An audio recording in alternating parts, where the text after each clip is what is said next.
भगवद्गीता अध्याय 16 श्लोक 24। तस्माच्छास्त्रं प्रमाणन्ते कार्याकार्यो व्यवस्थितौ ज्ञात्वा शास्त्रविधानोक्तं कर्मं कर्तुमिहार्हसि। म्हणून मनुष्याने शास्त्रविधीद्वारे कार्य आणि अकार्य यांच्यातील भेद जाणला पाहिजे। अशी विधिविधाने जाणून मनुष्याने कर्म करावे, जेणेकरून त्याची क्रमशः उन्नती होईल।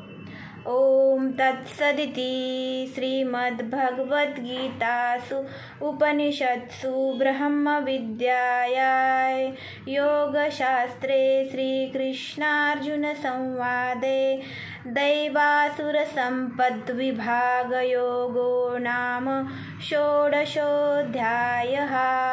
ओम श्री कृष्ण।